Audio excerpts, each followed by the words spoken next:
Yo, what's going on? Mike from Mike Talk Sports. Derrick White has been absolutely phenomenal for the Boston Celtics this season. He's having a career year, and this has caused head coach Joe Mazzulla to declare Derrick White is absolutely an all-star caliber player. So in today's episode of Mike Talk Sports, I'm going to be doing a deep dive into Derrick White this season, his strengths and weaknesses, and comparing him to other guards in the Eastern Conference in order to determine, is Derrick White really an all-star caliber player? First and foremost, let's dive into some of the statistics. Derrick White is having a career high in most of his statistical categories. It's a career high in points per game at 16.5, in his field goal percentage at 49%, in his three-point field goal percentage at 43% on 6.5 attempts per game, making him one of the best shooters in the entire NBA this season. His rebounds per game at 4, his blocks and steals per game at just over 1 a game are also career highs for Derrick White. And then with his assists,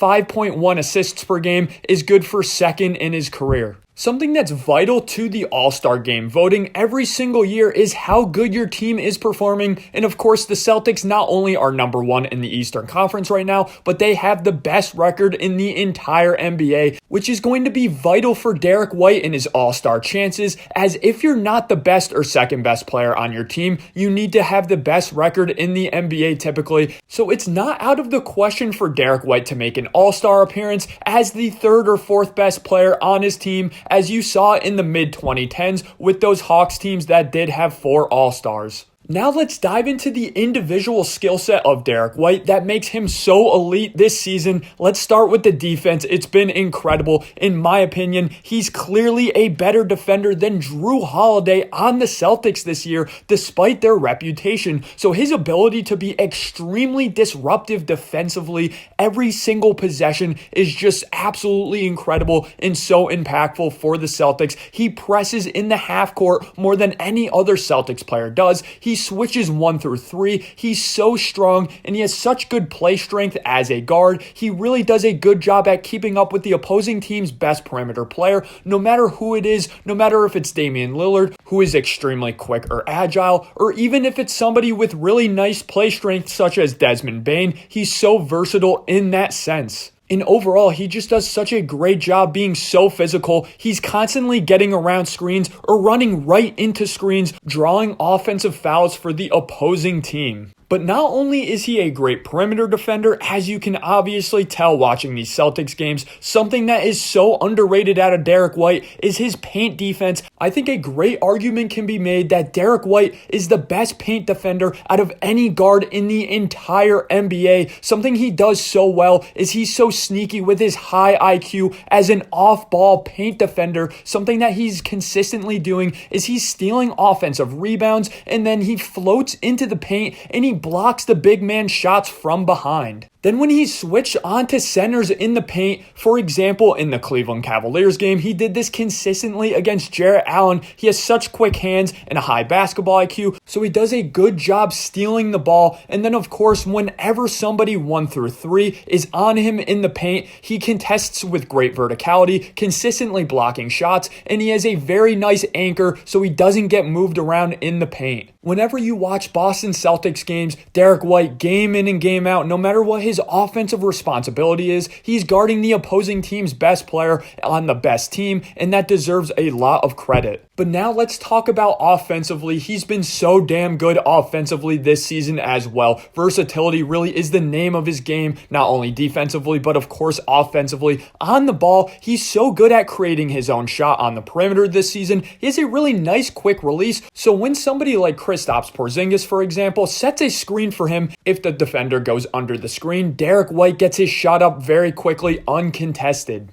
Then when the opposing defender goes over instead of going under, he is such a quick, decisive decision maker. He's going to explode off the ball, and he's going to do a good job finding the open man in the pick and roll. Not only this, but he does a nice job finishing around the basket as well with the nice floater he does have in his arsenal. Not only is Derrick White very developed and overall good on the ball, but he's of course very good off the ball as well. He even will set screens off ball for his his teammates. He'll run the baseline, getting open layups and even getting offensive rebounds, as I mentioned previously. And he does a really nice job at staying active, finding his open shot off the ball on the perimeter. And if he gets an open shot on the perimeter, he's not afraid to make that extra pass to that wide open guy in the corner. He's done that with Drew Holiday so many times this season. So to partially answer a part of the question, is Derrick White an all-star caliber player for the Boston Celtics? I absolutely do think Derrick White is a top 10 guard in the Eastern Conference. But now let's get to the nitty-gritty part of the question. Is Derrick White a top 6 guard in the Eastern Conference? Because usually 6 guards make the all-star game in each conference every single year. At the very least, he's on the fringe, but my official prediction for the 6 guards that are going to make it in the Eastern Conference All-Star Game, it's going to be Tyrese Maxey and Tyrese Halliburton